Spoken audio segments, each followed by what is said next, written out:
Good morning everyone, कैसे हैं आप सब। Welcome back to my YouTube channel.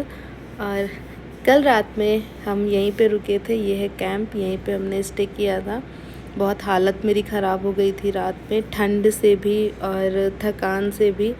तो लगभग 10:30 बजे हम यहाँ रुक गए थे। और आप व्यू देखिए यहाँ का, अभी तो बहुत सुंदर लग रहा है। रात में मुझे डर भी बहुत लग रहा था यहाँ लेटने में। तो ठीक है, अभी मुझे काफ़ी बेटर फील हो रहा था। तो फिर हम लगभग 6:30 बज चुके हैं सुबह के। तो हम फिर से चढ़ाई शुरू करते हैं, जय भोलेनाथ जी। और शायद हम दोपहर तक पहुंच जाएं आज। तो चलिए शुरू करते हैं।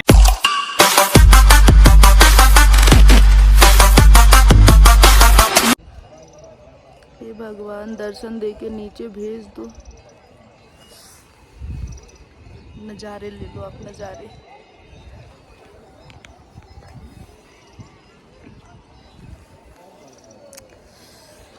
जय बाबा केदारनाथ। कुंदन, पहुंच जाएंगे।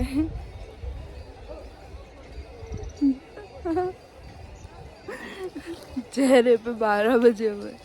हे भगवान, यार मेरे फ़ोन की बैटरी भी स्विच ऑफ होने वाली है। चलो बाय। बाबा जी की कृपा से मैं पहुंच गई और मैं बिल्कुल बाबा जी के मंदिर के जस्ट सामने खड़ी हूँ। आई होप आप सब मंदिर देख पाएँ। मैं जूम करती हूँ थोड़ा। जय बाबा केदारनाथ। तो मैं रास्ते का ब्लॉग इसलिए नहीं बना पाई क्योंकि फ़ोन मेरा चार्ज नहीं था। और हम पहुंच गए हैं 6:30 या 7 बजे हम निकले थे, 2:30 बजे हम यहाँ पहुंच गए हैं। तो हमने अभी डिसाइड किया है कि हम आज यहीं रुकेंगे। हम पहले शाम की आरती में जाएंगे, उसके बाद सुबह दर्शन करके फिर नीचे उतरेंगे। क्योंकि काफ़ी लंबी लाइन भी थी। अगर हम आज दर्शन के लिए लाइन में लगते तो हमें वैसे भी शाम हो जाती दर्शन तक। फिर हम रात में तो वैसे भी नीचे ना उतर पाते, हमें रुकना ही पड़ता कहीं ना कहीं जाके। तो हमने सोचा यहीं रुकते हैं। तो मैं दर्शन के लिए जाऊंगी सुबह। और मैं जा तो आरती में भी नहीं पाई क्योंकि इतनी गंदी वाली बर्फ़बारी होने लगी थी, बारिश होने लगी थी। तो हम आरती में जा नहीं पाए। हम बिल्कुल मंदिर के जस्ट सामने हमने कैंप लिया, हम वहीं रुके थे और हमें आरती सुनाई दे रही थी। तो फिर हम अब सुबह दर्शन के लिए जाएंगे और आपसे मिलेंगे तब तक के लिए बाय। तो हम हैं नहा धो के रेडी बाबा के दर्शन के लिए जाने के लिए। और मैं आपको बता दूं, मैं घर से निकली थी 24 तारीख को और आज है 29 अप्रैल। मतलब हमें बाबा जी के दर्शन आज मिलेंगे। और मतलब मैं कितना खुश हूँ मैं बता नहीं पाऊँगी ना। 5 दिन की कठोर तपस्या की मैंने।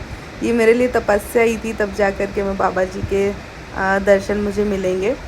और देखिए लाइन, मतलब अभी सुबह 5:30 बजे हैं और 5:30 बजे हम आए, फिर भी हमें 2-2.5 घंटे लाइन में लगना पड़ा। अगर थोड़ा टाइम और हो जाता ना तो ये लाइन 1.5-2 किलोमीटर तक जाती है। तो अभी हम लाइन में हैं। और जय बाबा भोलेनाथ, जय बाबा जी, जय बाबा जी। जय जय हो शंकरा, आदिदेव शंकरा। तेरे जाप के बिना चले ये सांस किस तरह। मेरा कर्म तू ही जाने, क्या बुरा है क्या भला।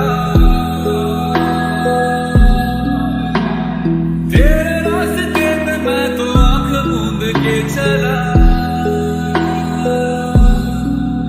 तेरे नाम की जोत ने सारा लिया तमस मेरा। नमो नमो शंकर भोलेनाथ शंकर, जय भोलेनाथ शंभो जय शिवाय। नमो नमो शंकर भोलेनाथ शंकर, रुद्रदेव जय महेश्वरा। तो लगभग 8 बजे तक हम दर्शन करके बाहर आ गए थे और हमें बहुत अच्छे दर्शन मिले बाबा जी के। 4-5 दिन की मेहनत के बाद बाबा जी तक हम पहुँचे और इतनी जल्दी उन्हें छोड़ के जाना बिल्कुल अच्छा नहीं लग रहा है। तो अभी हम लोग जा रहे हैं नीचे। और हमने डिसाइड किया था कि हम नीचे जाते टाइम घोड़ा कर लेंगे क्योंकि चढ़ने में मैंने 24 घंटे लगाए थे। जो हालत मेरी हुई थी मुझे ही पता था। तो हमने डिसाइड किया था हम नीचे जाते टाइम घोड़ा कर लेंगे ताकि हम 4-5 घंटे में नीचे पहुंच जाएं, सोनप्रयाग पहुंच जाएं। और फिर हम आज ही अगर हम दोपहर तक सोनप्रयाग पहुंच जाते तो हम आज ही स्कूटी ले करके आगे ऋषिकेश के लिए भी निकल जाते, मगर हमारे साथ बुरा हुआ। हम दोपहर तक पहुंच गए थे सोनप्रयाग, मगर हम जैसे ही पहुंचे बहुत तेज़ गंदी वाली बारिश शुरू हो गई, बहुत ही ज़्यादा।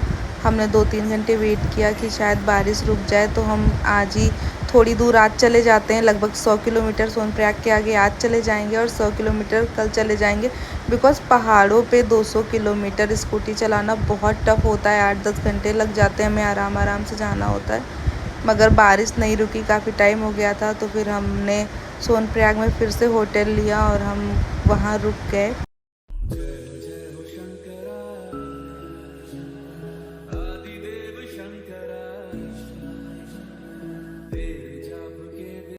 सुप्रभात दोस्तों, हो चुकी है सुबह, बज चुके हैं 5:30 और हम निकल चुके हैं सोनप्रयाग से ऋषिकेश के लिए। 2 घंटे गाड़ी चलानी है और 7 से 8 घंटे आराम से लग जाते हैं, बिकॉज़ पहाड़ों पे बहुत आराम से चलाना पड़ता है।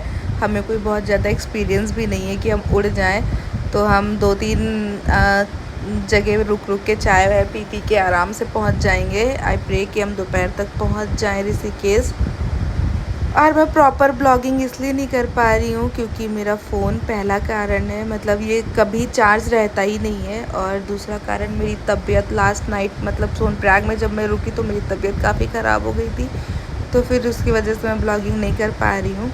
तो अभी तो आप लोग एंजॉय करो रास्तों का।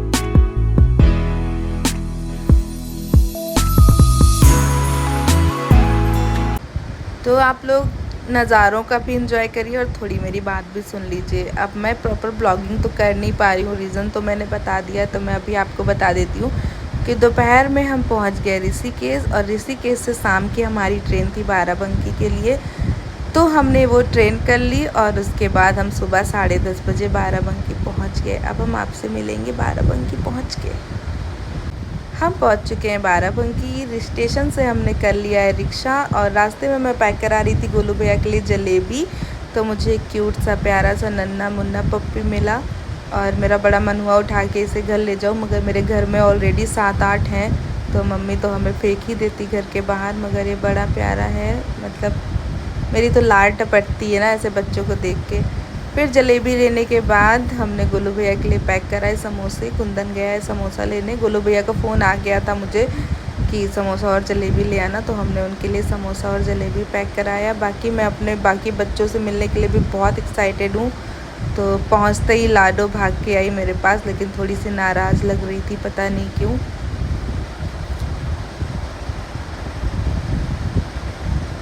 घर वालों से ज़्यादा तो ये खुश हो जाते हैं, इतना तो घर वाले नहीं उछलते कूदते हैं जितना ये बच्चे, मतलब एकदम पागल हो जाते हैं कि क्या ही मिल गया इन्हें। तो चलो फाइनली हम घर तो पहुंच गए, मगर घर पहुंचते ही हमें एक बहुत बैड न्यूज़ मिली, काफ़ी सैड न्यूज़ मिली, और वो न्यूज़ क्या है हम आपको बताएंगे नेक्स्ट वीडियो में। तब तक के लिए आप लोग वीडियो को एंजॉय करिए, वीडियो को लाइक करिए, शेयर करिए, और प्लीज़ चैनल को सब्सक्राइब कर दीजिए। Thank you so much, bye bye.